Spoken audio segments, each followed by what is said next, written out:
चलिए फ्रेंड्स, जय हिंद, वंदे मातरम। आप सभी का स्वागत है जय जीव एकेडमी में फ्रेंड्स, जो कि शिक्षक परिवार से जुड़ा है। और फ्रेंड्स, आज आपको हम बता दें कि अभी जैसे हैं जैसे मतलब 2024 में जैसे सीटेट के जो है फॉर्म चालू हो चुके हैं। तो उस हिसाब से जो है अभी 2024 सीटेट के लिए जो है हम लेके आए हैं आपके लिए जो है धुआंधार वीडियोस, ठीक है ना। और उसमें जो है ना फ्रेंड्स, एक बात ये कि जैसे जय जीव एकेडमी जो है शिक्षक परिवार से जुड़ा है।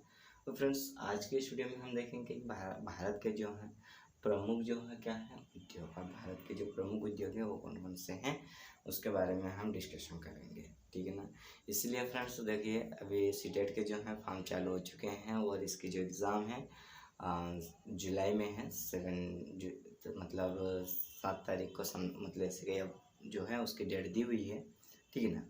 तो अभी जो है फिलहाल में आप लोगों के पास जो है कितना समय है, तो जैसे मार्च तो गया ही समझ लो, अप्रैल मई जून मतलब 3 मंथ हैं आपके पास। तो 3 महीने में आपको जो है पूरी तैयारी करवाएंगे, ठीक है ना। तो आपको जो है हमारे साथ शुरू से लगा के अंत तक आपको हमारे साथ बने रहना है। और चैनल पे अगर आप नए हों तो चैनल को सब्सक्राइब कर लीजिएगा और अपने प्यारे फ्रेंड्स में शेयर कर दीजिएगा। और उनसे कहिएगा फ्रेंड्स कि जय जीव एकेडमी एक चैनल है जो कि शिक्षक परिवार से जुड़ा हुआ है। और फ्रेंड्स, आपको क्लास कैसी लगती है आप कमेंट करके बताइएगा, ठीक है ना। अब जैसे बातें हो चुकी है, और एक बात और आपको जो है 3 चीज़ें ओपन करके रखनी है। और वो 3 चीज़ें कौन कौन सी है वो आप लोग अच्छे से जानते हो, ठीक है ना। तो जैसे कि अभी ये बातें हो चुकी है, जैसे हम स्टार्ट कर रहे हैं मतलब हमारी जो है वीडियोस, ठीक है ना। तो जो हम वीडियोस में जैसे आज के हम ईवीएस का जो टॉपिक लिए हुए हैं, तो भारत के जो क्या है, तो भारत के जो है प्रमुख उद्योग यानी कि उद्योग कौन कौन से हैं उसके बारे में थोड़ी जानकारी लेंगे, ठीक है ना। तो जैसे आप जानते हो कि लोहा इस्पात उद्योग, जो लोहा इस्पात उद्योग यानी कि लोहा है, वो लोहा कहाँ पर मतलब सबसे पहले कहाँ पर मतलब उसका पता किया गया, ये कब मतलब पता किया गया, इसका कारखाना कहाँ पर है, ये सारी चीज़ें हम देखेंगे। तो जैसे अगर आपको बता दें कि जैसे हम लोहा इस्पात की जब हम बात करते हैं, तो देश में जो लोहा इस्पात कारखाना जो था, मतलब देश में है ना, तो जो पहला जो लोहा इस्पात जो कारखाना था वो कौन सी ईस्वी में, तो 1874 ईस्वी में जो था बराकर नदी के किनारे कुल्टी नामक स्थान पर क्या किया गया था, कुल्टी नामक स्थान पर इसको जो है निकाला गया था, ठीक है ना। और कौन सी नदी है, तो बराकर नदी के किनारे। कौन सी नदी के किनारे, बराकर नदी। अगर आपसे एग्जाम में पूछ ले कि देश में पहला लोहा इस्पात कारखाना कब खोला गया था, तो कब खोला गया था, तो ये जो था मतलब 1874 ईस्वी में। और ये जो है कहाँ पर, तो बरकार नदी के किनारे।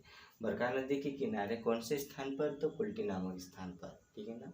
अब कुल्टी नामक स्थान के बाद हम जैसे देखते हैं तो बंगाल आयरन वर्कर्स के रूप में स्थापित किया गया। अब इसको जो है ना, तो इसको किस नाम से मतलब वहाँ पर स्थापित किया गया था, तो बंगाल आयरन वर्कर्स के रूप में मतलब इसको जो है स्थापित किया गया था। बाद में इसे जो है बंगाल सरकार ने क्या कर दिया, अग्रगत कर दिया। क्या कर दिया, अधिग्रहण कर दिया, ठीक है ना। अब अधिग्रहण करने के बाद में इसका जो सेकंड नाम जो बना है वो नाम क्या है, उसको भी थोड़ा ध्यान से देखिएगा। तो जिससे इसका जो नाम है वो क्या है, तो बरकरार आयरन वर्कर्स रखा गया, ठीक है ना। कौन सा नाम रखा गया उसके बाद जो है, तो बराकर आयरन वर्कर्स रखा गया है, ठीक है। अब जैसे हम बात करते हैं, जैसे अभी हम आपको क्या बताए हैं, लोहा इस्पात। तो लोहा इस्पात जो है पहला कारखाना जो है, तो 1874 ईस्वी में कहाँ पर, बराकर नदी। बराकर नदी के कौन से स्थान पर, कुल्टी नामक स्थान पर। उसके बाद जो है इसको कहाँ पर स्थापित किया गया था, तो बंगाल आयरन मतलब वर्कर्स के स्थान रूप में मतलब, ठीक है।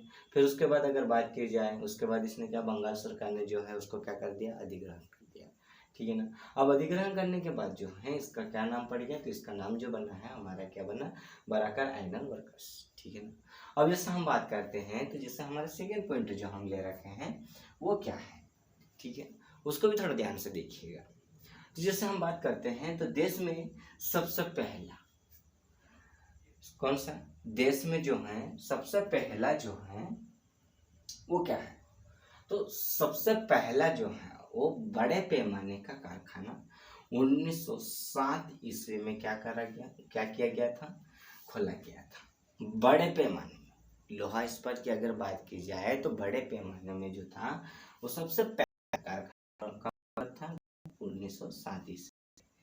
जब इसकी बात करते हैं, इसका जो है ये कहाँ, कौन से स्थान पर, ये जो है बिहार राज्य के कौन से साक्ष्य नामक स्थान पर जो है स्थापित किया। ठीक, कौन तो बिहार राज्य के कौन साक्ष्य स्थान पर।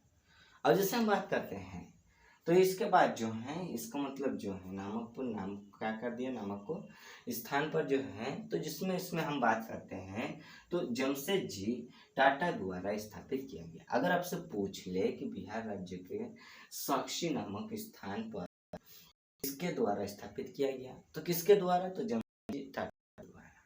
ठीक है। अब उसी तरह हम बात करते हैं जैसा पास में जो होता है थर्ड पॉइंट। अब जो थर्ड पॉइंट है वो कौन सा है, तो भिलाई इस्पात संयंत्र। कौन सा है, भिलाई इस्पात संयंत्र। उसको भी थोड़ा ध्यान से देखिएगा, उसको भी जो है आपको एग्जाम में कहीं ना कहीं देखने को मिल सकता है।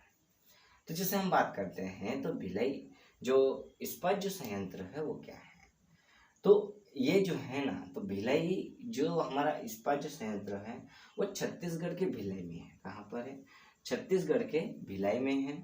और इसकी स्थापना जो हुई थी तो कब हुई थी, तो 1955 ईस्वी में।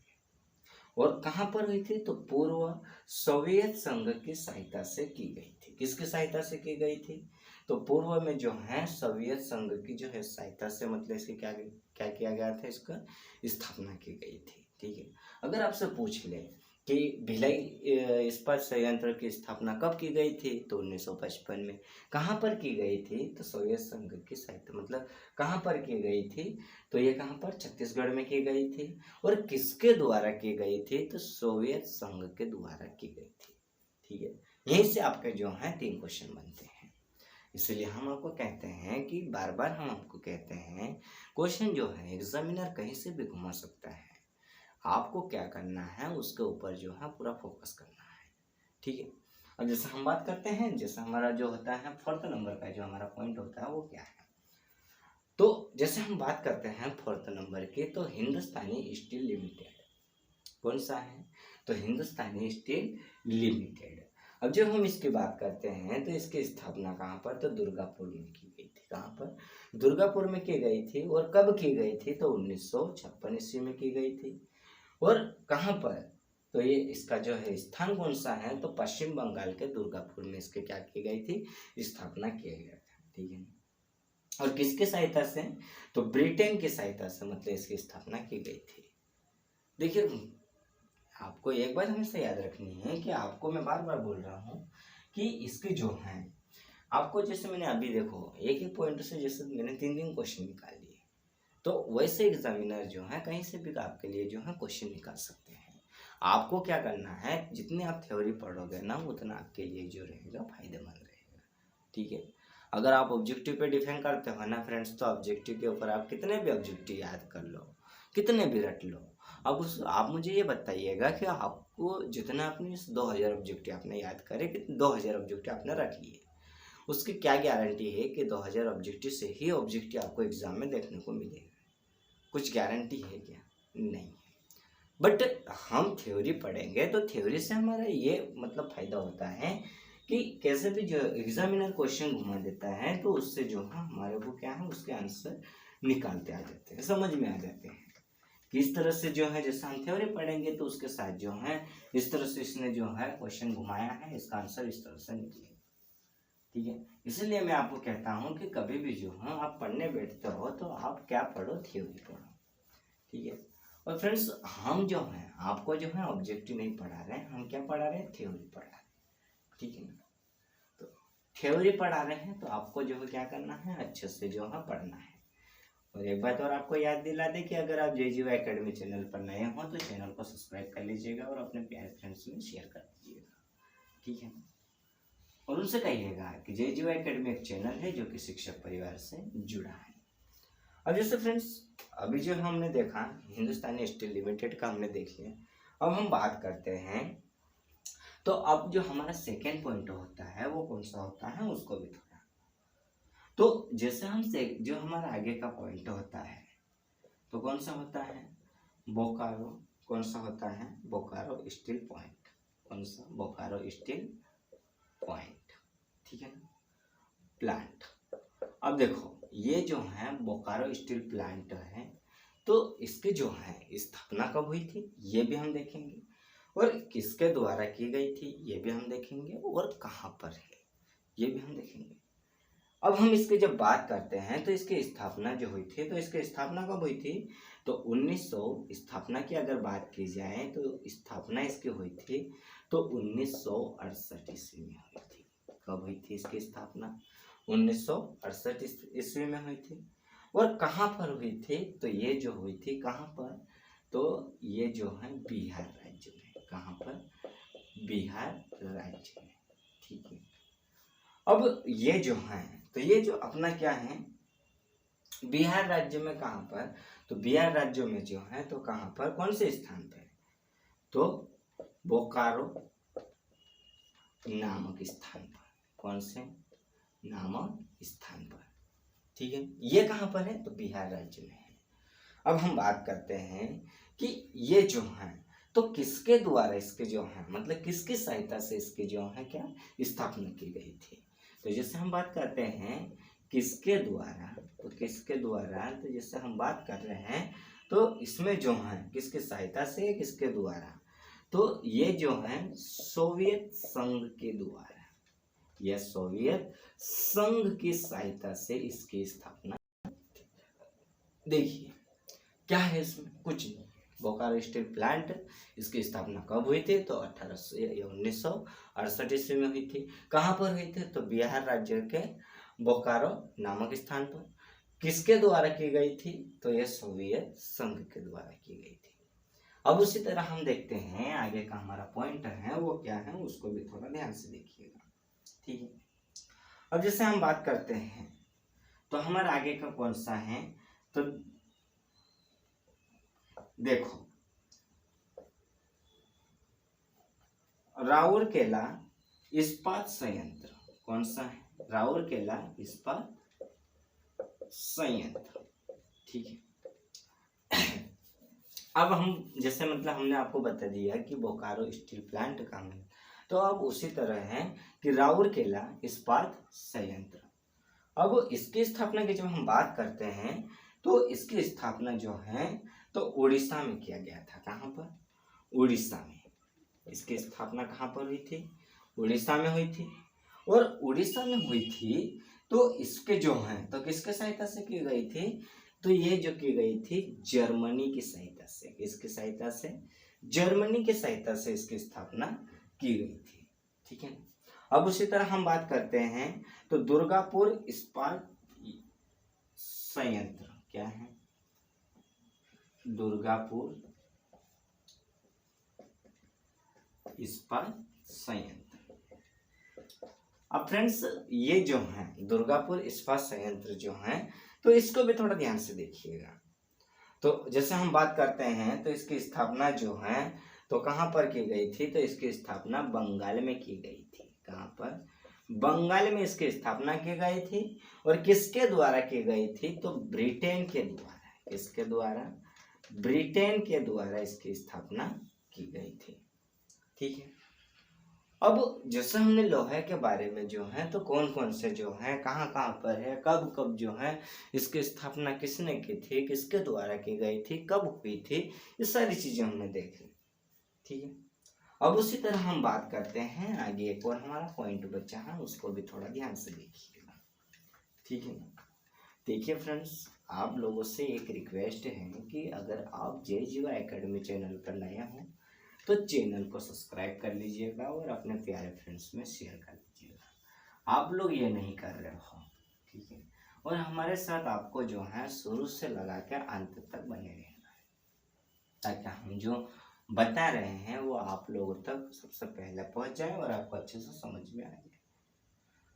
अब जैसे हम बात करते हैं आगे का पॉइंट, स्टील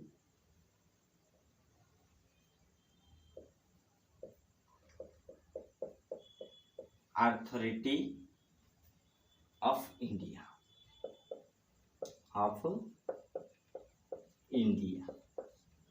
अब ये जो है, अब हम बात करते हैं इसकी स्थापना। तो इसकी स्थापना जो है तो कब हुई थी, तो स्थापना की हम बात करते हैं तो इसकी स्थापना हुई थी 24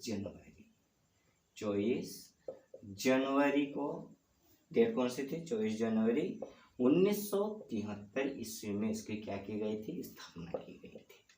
ठीक है ना, क्या किया गया था? इसकी स्थापना। अब इसकी जब हम बात करते हैं तो इसका जो है मतलब भारत को जो है मतलब हमारे इंडिया को जो है तो कितने रुपए का जो था?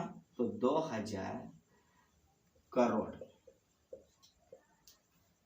कितने करोड़ के? 2000 करोड़ का जो था मतलब पूंजी की लागत हुई थी। कितनी? पूंजी। अब देखो, जब हम स्टील अथॉरिटी की अगर हम बात करते हैं, ऑफ इंडिया की हम बात करते हैं, तो इसकी स्थापना जो है 24 जनवरी 1973 ईस्वी में किया गया था। ठीक है, और ये जो है तो 2000 करोड़ पूंजी इसमें मतलब जो था क्या हुआ था? खर्चा हुआ था। ठीक है, कितनी? 2000 करोड़ रुपए की जो है लागत हुआ था। ठीक है, तो फ्रेंड्स आज के इस क्लास में जो है हमने देखा भारत के जो है प्रमुख उद्योग। अब प्रमुख उद्योग जो हैं हमने आपको बता दिए। ठीक है, बट आपको क्लास कैसी लगी आप कमेंट करके बताइएगा। ठीक है ना, बट आप लोग एक काम नहीं कर रहे हो कि आप जो हो मतलब क्लास को शेयर नहीं कर रहे हो और आप लोग जो है कमेंट नहीं करते हो, तो आप कमेंट कर दीजिएगा और अपने फ्रेंड्स में शेयर कर दीजिएगा और उनसे कहिएगा फ्रेंड्स। ठीक है ना, तो आई होप आपको अच्छे से समझ में आया होगा और हम उम्मीद भी करते हैं कि आप और आपका परिवार जो है अच्छे कुशल मंगल होंगे। ठीक है ना, तो आज के इस क्लास को हम यहीं समाप्त करते हैं और अब हम मिलते हैं नेक्स्ट वीडियो में। जय हिंद फ्रेंड्स।